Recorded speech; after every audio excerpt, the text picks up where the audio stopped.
Всем привет! Вы на канале Экодрифт, а с вами снова Сергей, повелитель кастомных подушек и упоров. Сегодня без них никак. И, как говорится, на бигудях мы вертели ваше мнение. Кстати, о бигудях. Все, кто ждал очередное колесо от Getway, обломитесь. Это бигуди. Звучит смешно, но брутальность и суть производителя от этого не поменялась, а возможно стала еще брутальней.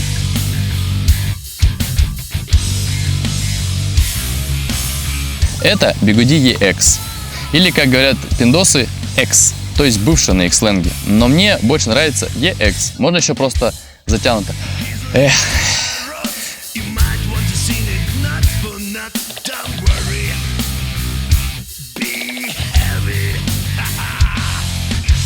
Самая привлекательная деталь внешнего вида – это вес. 40 килограмм, и все остальное просто теряет смысл. Настоящая бегемотина. Да. Но мне нравится. Напоминает мою любимую Супру на стероидах. Люблю толстух, ох, чтоб все на складках. Люблю больших и коренастые, обалдею. Тебя так много. Есть даже кнопка сна, но как бы намекает, что ее даже можно носить. Первый парадокс от бегемотины, который нас поджидает, это его телескопическая ручка. Одним словом, никакой фиксации. Колесо при транспортировке практически не управляется. Держать за нее неудобно, и это я еще в перчатках. А если взять голой рукой, края очень сильно режут руку и не дают вам управлять колесом.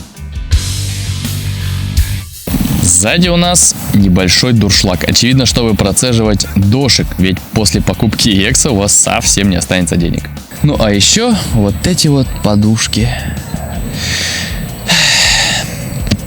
На этом минусы внешнего вида заканчиваются.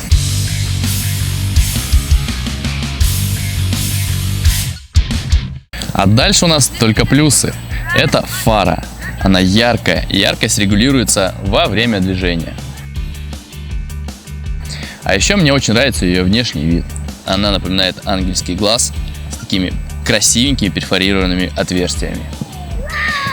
Всяко лучше, чем на Супре. А еще здесь нет светодиодных лент. А я их и не люблю, собственно говоря. Поэтому это тоже лайк.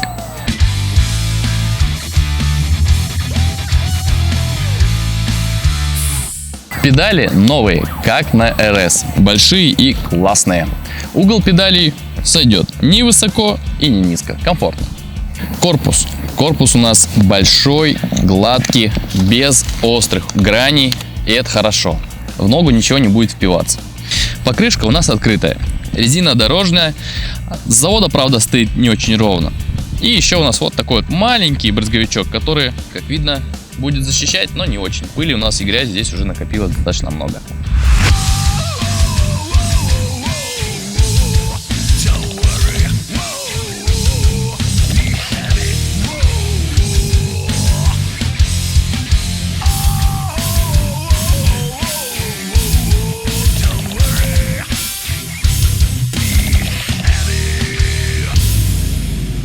Но я не рассказал о главной особенности. Это стойки амортизаторов. Выглядят они довольно опасно. Хотя я покатался и не припомню ситуации, где я мог бы ими за что-нибудь зацепиться. Но от катания в лесу с обилием торчащих корней и пеньков я бы воздержался. Совсем забыл сказать. Еще у нас есть вот такое вот сиденье комплектное. Его можно установить. Сейчас мы его установим. И, как показала практика, любители покататься сидя не будут обделены этой возможностью. Отсылочка к американцам и пиндосам. Например, вот таким вот образом.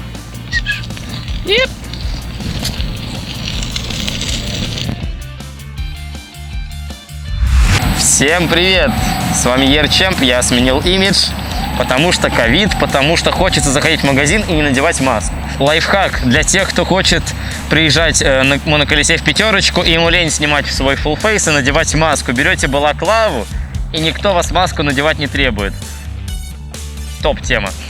Нам дали EX на обзор. Солнечный денек, все цветет, гудит зверями зоопарк. Вижу, в клетке спит бегемот, и ушки дрыгаются в такт. Ля-ля-ля-ля, ля-ля-ля-ля, бегемоти ушки. Ля-ля-ля-ля, ля-ля-ля-ля, бегемоти плюшки. Ля-ля-ля-ля, ля-ля-ля-ля.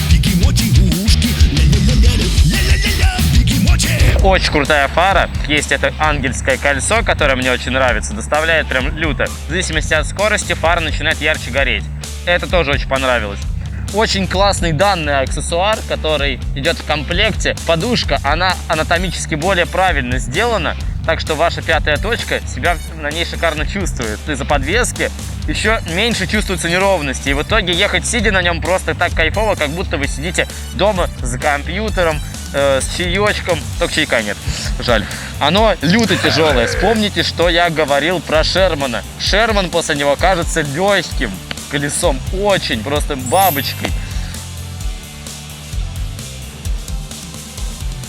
На раскрутке оно раскручивается до 80, соответственно. Не знаю, как-то не впечатлило, особенно после 100-вольтового сцепа. Стоит отметить подвеску, которая здесь мне понравилась куда больше, чем на тех же S18 и V11. Мне кажется, здесь она хоть будет более-менее работать. А еще я съехал на нем, сидя с лесенки и задом. С лесенки, и вы это увидели уже сейчас только что.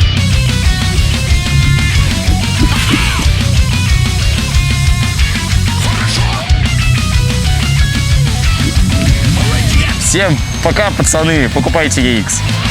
По техническим характеристикам у нас все очень странно. У нас огромный двигатель с заявленной номинальной мощностью 3,5 киловатта.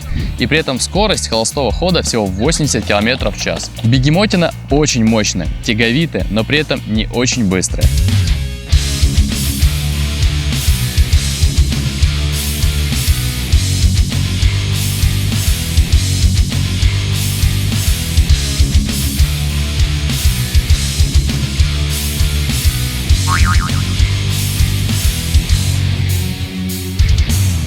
Аккумулятор у нас 2700 ватт-часов. Элементы LG M50T. Покрышка у нас в мотоциклетном размере R14 на 2,75 дюйма. Прямо как у Шермана. Не знаю, куда правильно ее отнести, к 19 или 20 диаметру. А вообще Тарас недоволен тем, что Бегаде никак не определяться с тем, какая у них спецификация. 20 на 75 что-то очень странное, он просто негодует.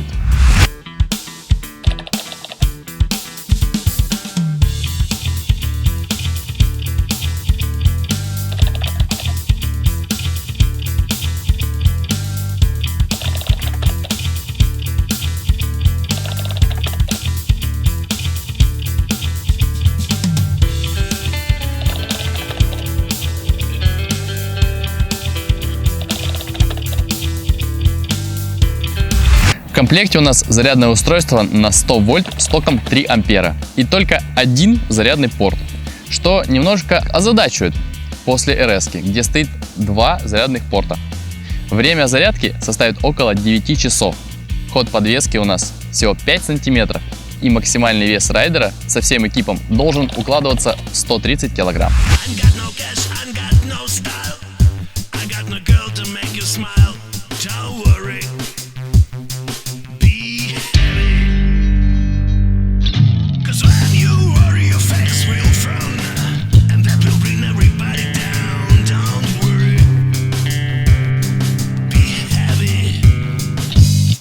По поводу подвески и особенностей сборки читайте заметку в техноблоге Экодрифта. Там очень много удивительных открытий. Ссылка будет где-то вот тут в уголке или внизу под видео. И вопрос, как же оно едет. Ну, во-первых, тут у нас 40 килограмм веса, поэтому смело можно сравнивать с ветеран Шерман. Такой огромный вес вносит свои корректировки. Первое, что можно отметить, даже с заводскими упорами очень стрёмно себя чувствуешь на высокой скорости. Они не обеспечивают должного контроля, поэтому иногда есть ощущение, что ты можешь вылететь с колеса на большой неровности. Честно, мы пытались сделать обзор без кастомных подушек и упоров.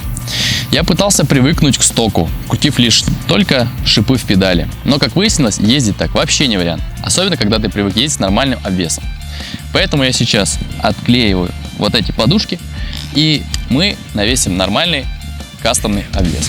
Радует меня грация ушек бегемотиных. Ой, держись, моя эмоция, а то пойду отрежу их. Ля-ля-ля-ля, ля-ля-ля-ля, бегемоти ушки, отрежу нафиг. Ля-ля-ля-ля, бегемоти ушки, отрежу нафиг. Ля-ля-ля-ля, бегемоти ушки, отрежу нафиг. Ля-ля-ля-ля.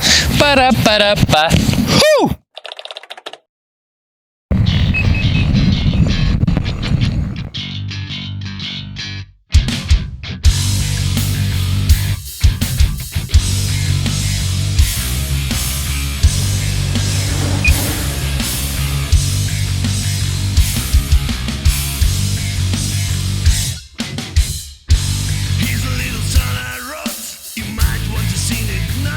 not, don't worry. Be heavy. Ну что, получилось очень недурно. Колесо начало радовать своей динамикой на ускорении и торможении. Мощности здесь действительно очень много, и это ощущается. Насколько легко EX набирает скорость, и уж поверьте моему опыту, после Supra High Speed торможение здесь тоже очень хорошее. Плюс после установки подушек стало заметно легче рулиться, но с другой стороны от веса колеса никак не избавиться. Очень чувствуется высокая нагрузка на суставы и связки ног. К весу колеса нужно привыкать, если планируете ездить на нем так же динамично, как на МСП. Подвеска. Стойки ее накачивают до 80 атмосфер. Я серьезно. В стойках педалей стоят компактные кастомные газовые пружины, на которых нужно накачивать такое дикое давление. В стоке все было очень неплохо, за исключением того, что подвеска очень тяжело продавливалась. Особенно тяжело дается первоначальный момент страгивания. То есть сначала на кочке как бы подвески нет совсем, а потом характерным откликом ноги ты ощущаешь, как подвеска пошла вниз. Поэтому я перекачал ее с 80 атмосфер на 70, и подвеска стала хотя бы ощущаться в работе. Но сразу видна недостаточная прогрессия хода подвески и ограничения в 5 сантиметров. В любом спрыге подвеска пробивается до отбоя на давлении уже в 60 бар. Но все равно это явно лучше, чем 80 бар. И в любом случае не ждите диванной мягкости V11 и отзывчивости подвески, как у S18. Здесь у нас все совсем иначе. В нашем случае это словно коррекция поведения колеса, которая делает езду чуточку более комфортной. Особенно хорошо эта разница ощущается в сравнении с Шерманом, который и так достаточно мягко едет. После бегемотика четко понимаешь, что на Шермане подвески нет. Особенно хорошо заметна разница при соскоке с бордюров.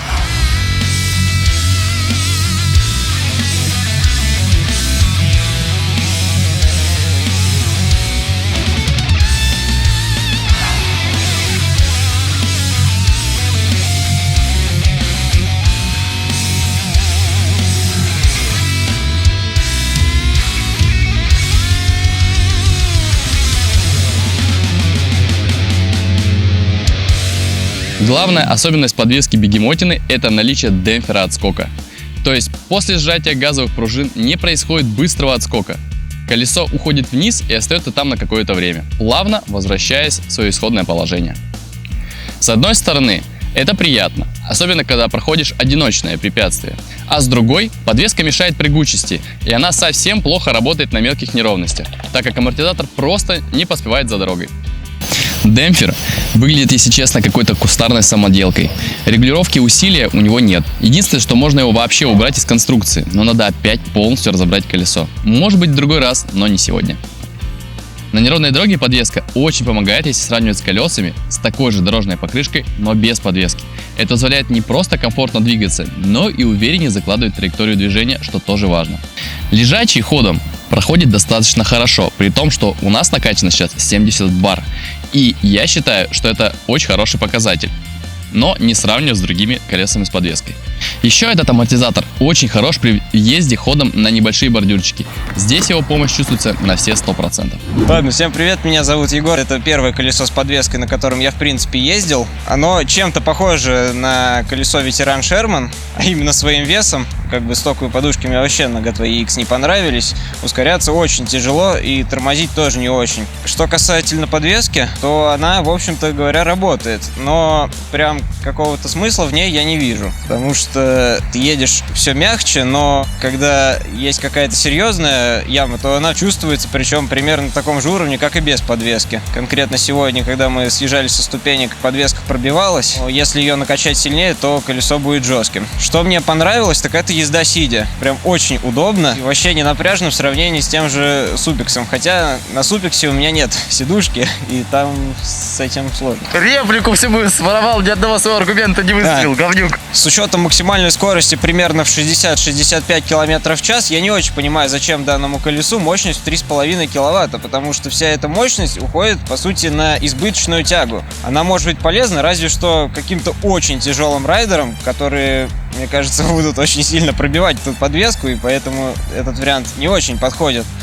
А так, эта мощность вся ушла просто в вес двигателя. А как же Фантомасу на рампах прыгать? А как Фантомас на рампах будет прыгать с колесом 38 килограмм, мне интересно. Афганчики, вам привет.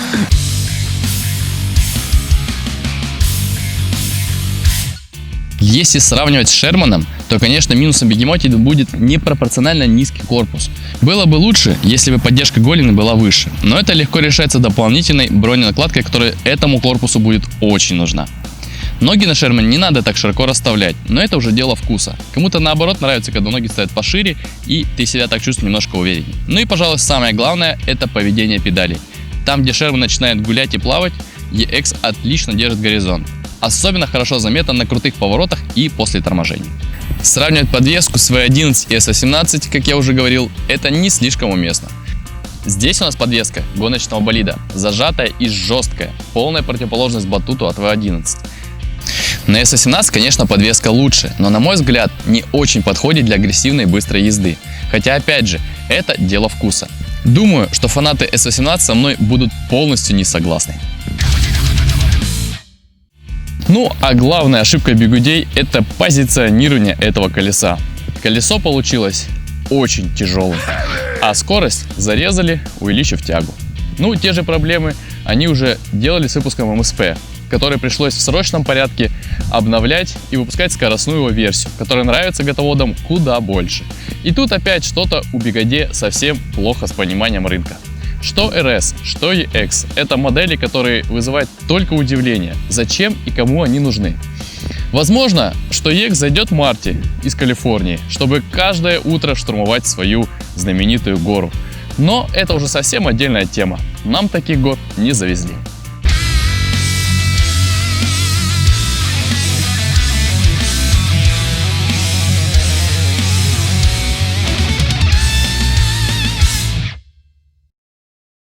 Качество сборки традиционное для Gateway. Саморезы, хрупкий пластик и странные конструктивные решения в EX дополнили кожухами, напечатанными на 3D принтере. Опять же, все фото и подробности в статье по ссылке выше, либо в описании. Смотрите и ужасайтесь. Гидроизоляции с завода нет совсем. Подвеска издает очень странные и неприятные звуки и тоже боится грязи. Короче, тут у нас полный Gateway или Бигоде. Название, конечно, никак ситуацию не изменило. Что лично я могу сказать? Ну, мне в целом колесо приглянулось. Оно мне нравится гораздо больше Шермана, но не хватает максималки и опять же вес в 40 килограмм. Да и нужна ли подвеска? Вопрос для меня все еще открытый. Ведь это потеря надежности, с которой в бигудях и так слишком часто бывают проблемы. Ребят, очень жду ваше мнение в комментариях под видео. В YouTube жесткие правила. Есть комментарий, значит видео будет всплывать в рекомендациях. Поэтому, пожалуйста, не поленитесь, напишите хотя бы одно предложение. И больше людей смогут увидеть этот видос. А пока я прощаюсь и вангую, что нас еще ждет заряженная версия Бегемотика. Всем удачи, спасибо за просмотр, всем пока.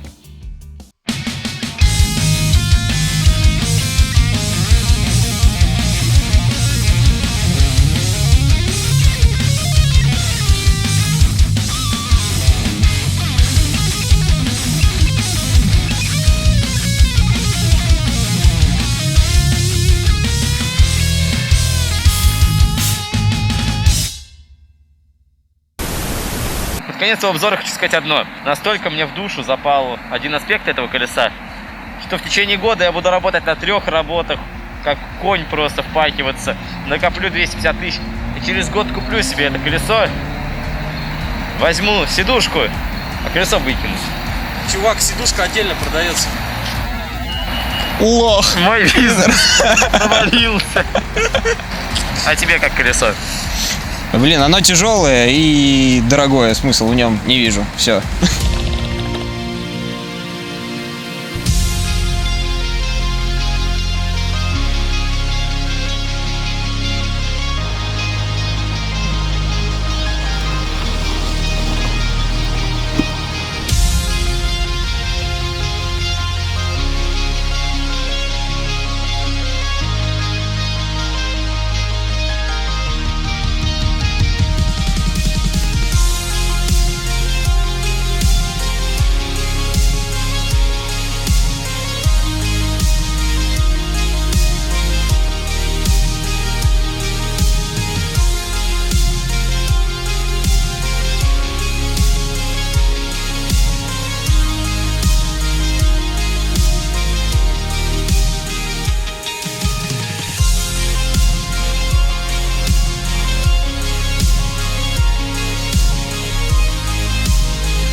повелитель кастомных подушек и писюнов.